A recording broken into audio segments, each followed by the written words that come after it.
Welcome to Antioch Baptist Church. We thank God you chose to worship with us today. We hope you hear something today that will inspire you throughout the week. The tragedy of being behind the purpose of God.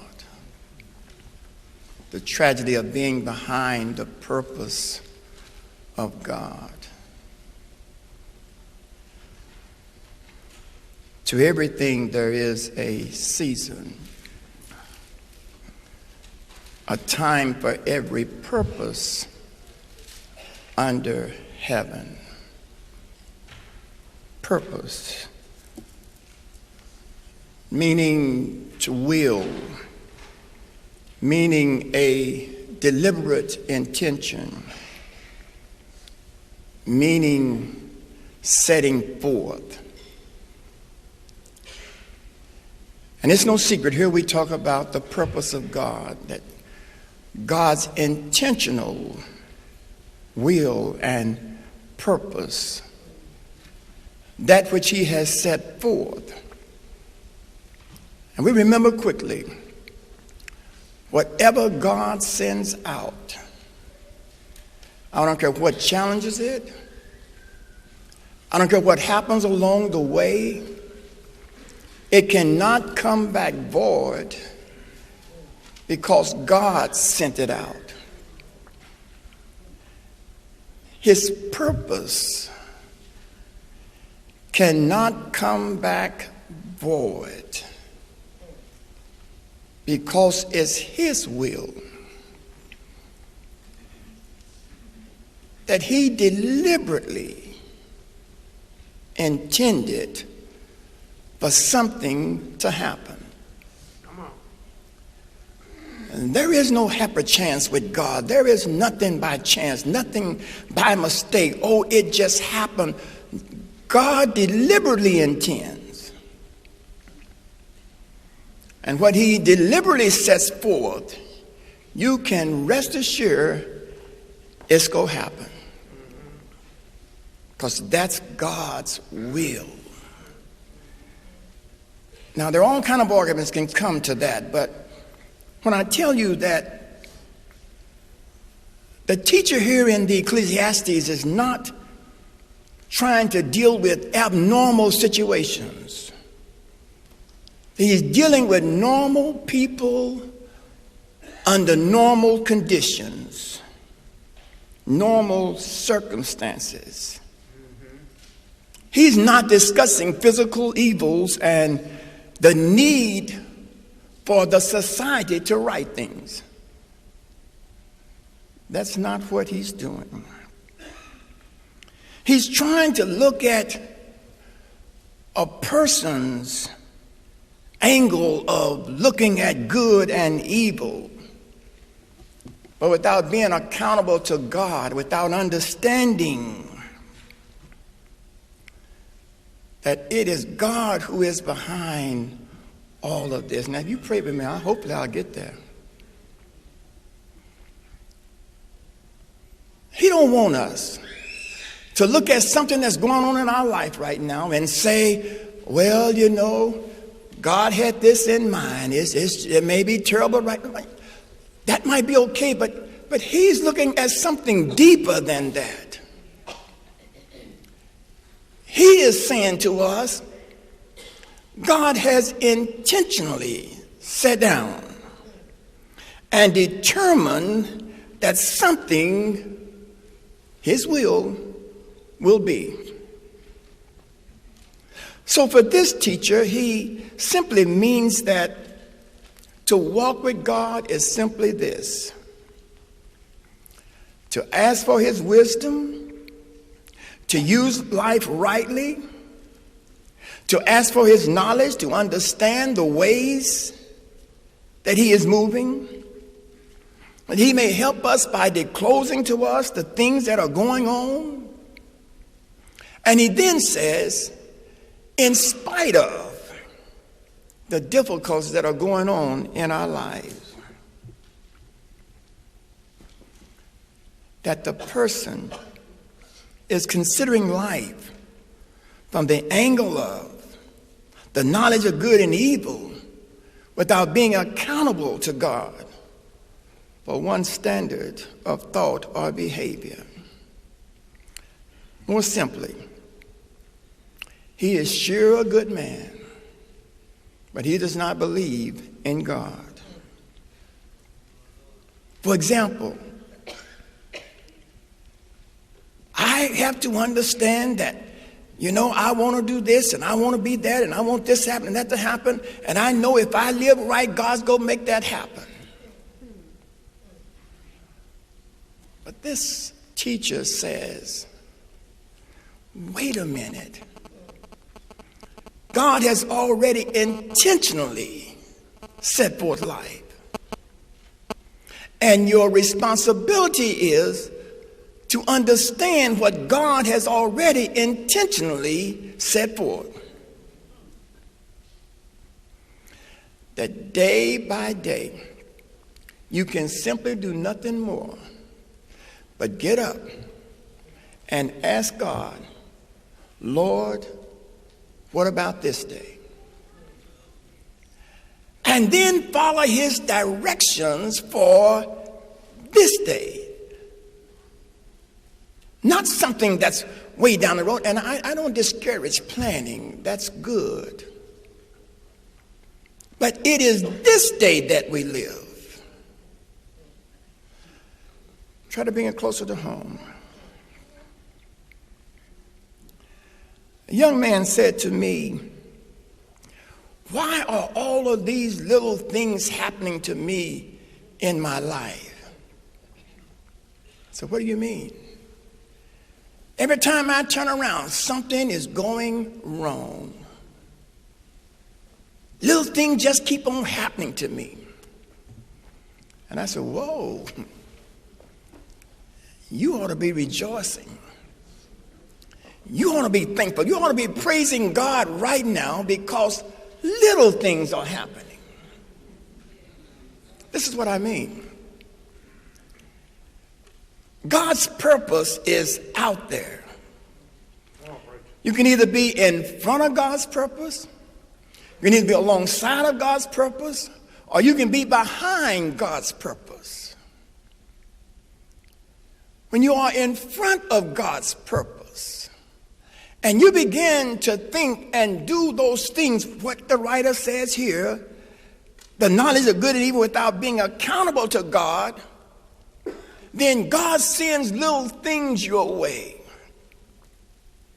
I try and help you understand, I'm working to help you stay in front of my purpose. Because if you don't stay in front of my purpose, that which I have proposed to you, for you rather, you miss it.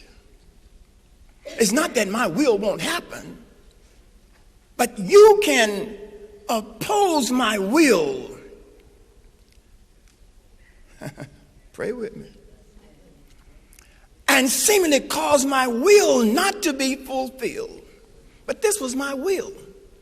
My will was, as the writer here tries to teach us, the new order is faith in God that we trust him for his will. And if we have not that faith, then his will. That's what God proposed. Purpose is that if we honor his will, then that which he has purposed happens. He said, but I'm honoring God's will, but you don't understand. You can't take it to your knowledge without being accountable to what God has set forth. You cannot try to make something happen without acknowledging it the way God wants it to happen.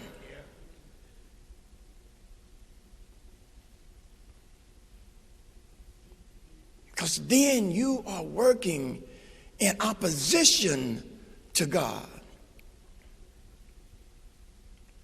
When you walk alongside of God's purpose, that means that God has had to let something a little bit more tragic, a little harder come your way.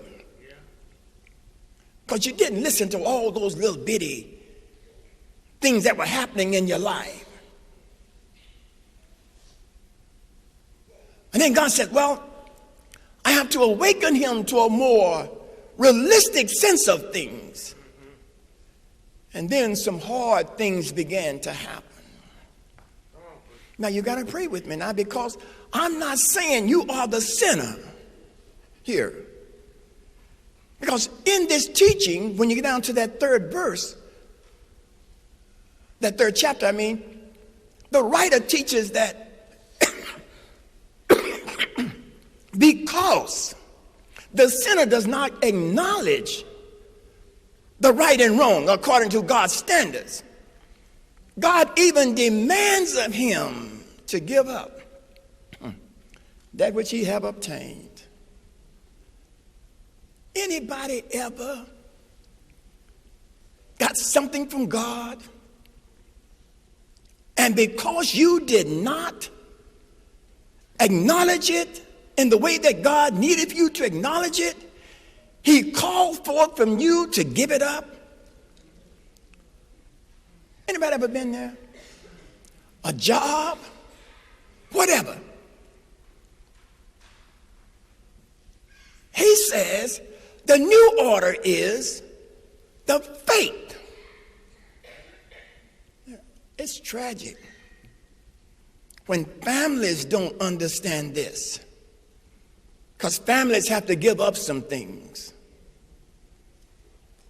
God won't let you hold what his purpose has blessed you with when you don't acknowledge that with the faith that sustains that. And we began to lose. But again, I hope you hear me. It's not about sin. Well, the writer here in Ecclesiastes, it's not, he's struggling to understand something. I have tried all and have simply come to understand vanity of vanity, all is vain. I tried this and I tried that. It did not work. I found out all was vain. But in his old age, as he sat, reminiscing on the way that he had come, he simply understands, this is my duty. Simply to obey God. In other words, simply to let God's way be done. That's all. And when I understand that God has a time for everything, when I understand today may not be what I want it to be, but if I am patient, and if it is God's will, tomorrow might be that day, or the next day might be that day, but I need to understand, wait for that day. Don't rush this thing. Too many of us have had stuff come to us and we wasn't ready for it. And we ran back to God and said, Lord, take it. Bail me out of this madness. God simply says, I wish you had waited on me. Because the day would have come when. Anybody ever tried to make something happen when you knew in your heart it wasn't time for it to happen?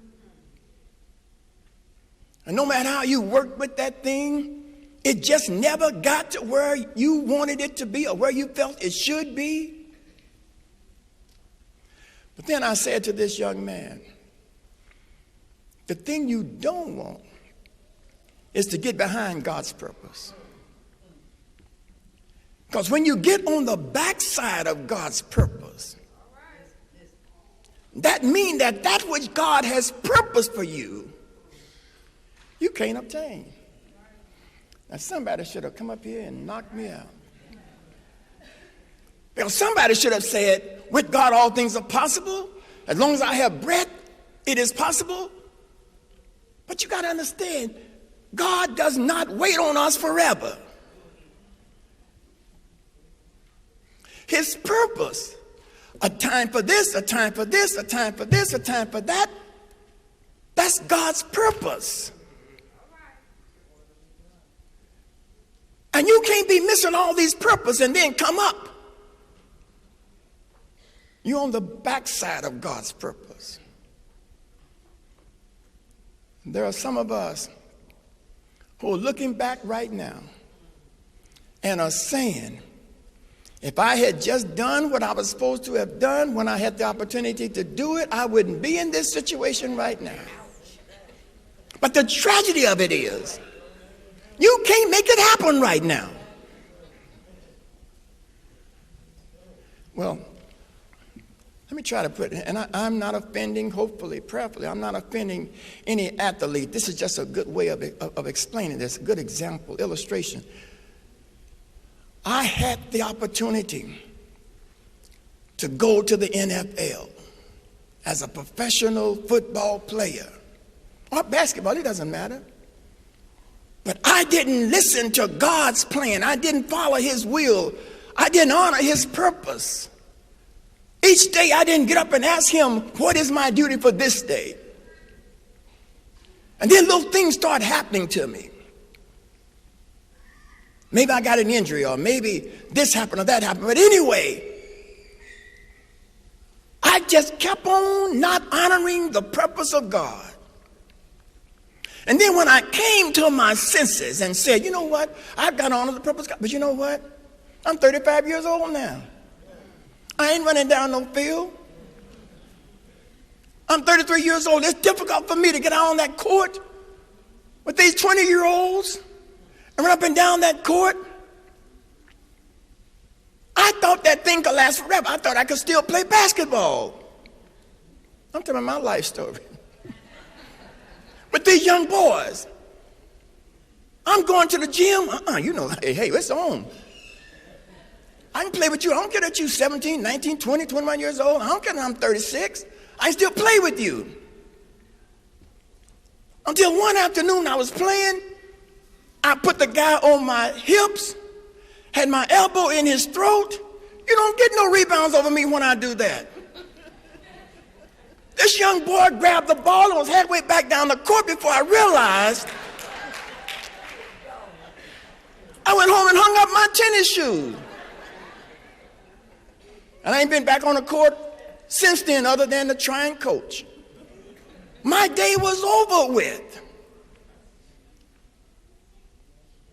Sometimes, not honoring that purpose of God, we end up finding ourselves on the backside of God's purpose. But you said, but it happened. But you know what? This teacher said, it's beautiful. The results is beautiful when men understand that there is a time for all things, that it is God's purpose that leads and directs us, and that you have no privilege for participation in determining that purpose. He says of Jeremiah, before there was time, before I formed you, before you left your mother's womb, I had already determined. I even knew what your name was going to be. I didn't allow you to participate in that. God does not allow us to participate in that. There is no room to exalt ourselves and brag and boast for that which God has purposed in us. I'm better than anybody on the whole face of the earth. You know what's so interesting? Some of us, Father, are teaching our sons to be arrogant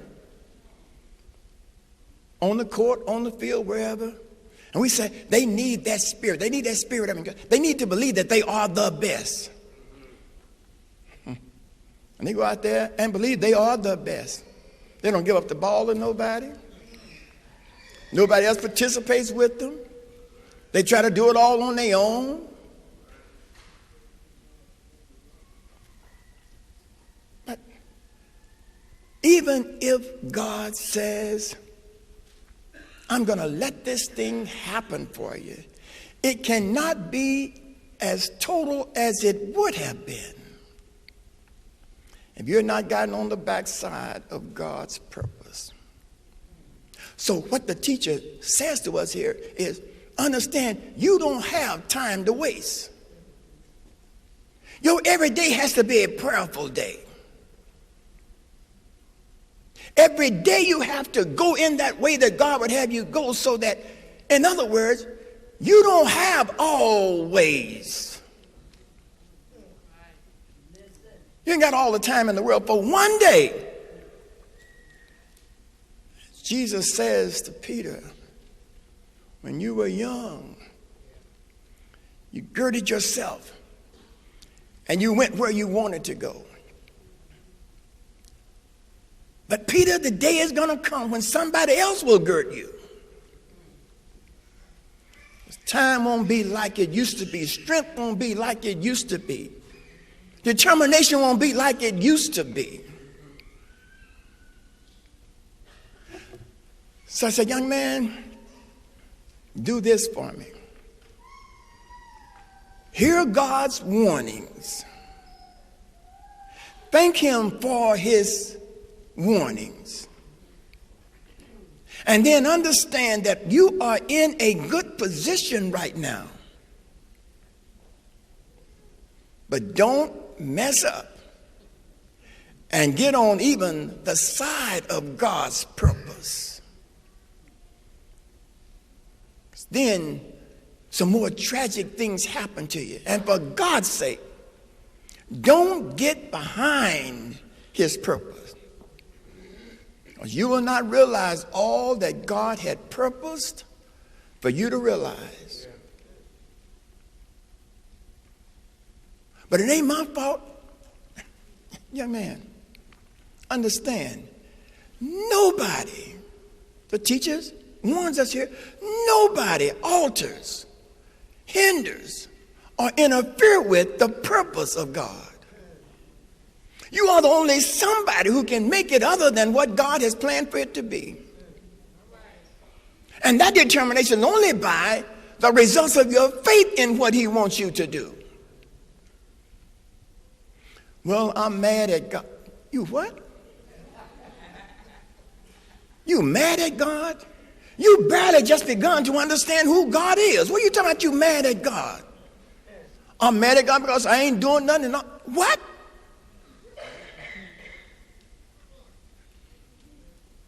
I could tell you some things that you're doing.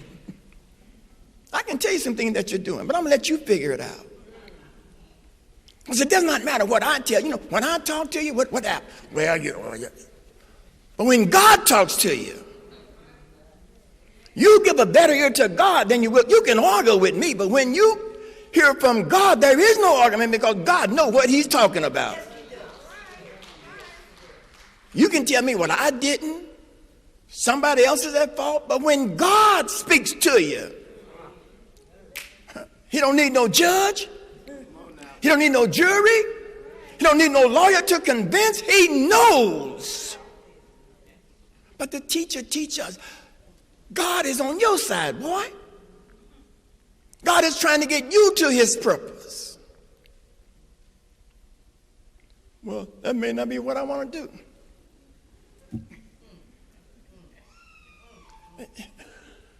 Oh, yeah. You got freedom of will. God comes to you and God says to you, what do you want to do with this? This is what I want, but what do you want to do with this? But young man, don't wake up 20 years from now and look back and say, you know what? I should have listened to God. I should have listened to God. I should have heard God. I should have cut out my madness. Because even though God is yet with you when you're on the backside of his purpose, even though God is with you, things ain't like they could have been. Blessings may not be as they would have been. You cannot prosper on the backside of God's purpose. But thank God for his mercy, you can exist. but you can't prosper. And God intends for all of us to prosper. That's why he has purposed. Well, I got to go think about this. Okay, that's fine. You go think about it. But while you're thinking, may I suggest to you that you also pray. Because your mind is already messed up. Your thought process is already not so good. You can't see things rightly anyway. So I suggest to you that you go and pray. And it's okay, because I know that our society has taught our young people to be these ambitious, please allow me this word, these ambitious, arrogant whomevers.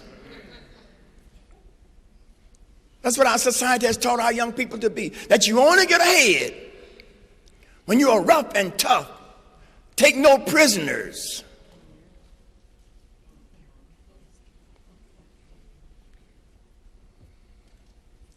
But I heard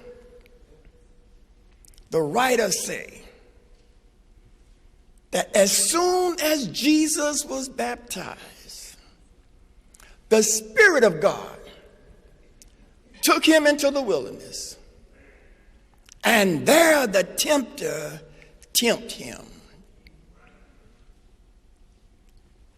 My take. As soon as Jesus was baptized, he and the Holy Spirit got together, because he needed to know what the Holy Spirit's purpose was in his life. He saw the heavens open up. He heard the voice saying, "This is my beloved Son, in whom I am well pleased." But that wasn't enough. I need to know the purpose of this voice in my life. I haven't even begun my work. How can he be well pleased? In whom I am well pleased, for me, is not present. It's something that happens even way down in Gethsemane, when he agonized again with that purpose. Thank you for worshiping with us today. Check out our website and see how we're touching our community for Christ. And if you would like more information on this broadcast, please contact us at the number listed below. And have a blessed day.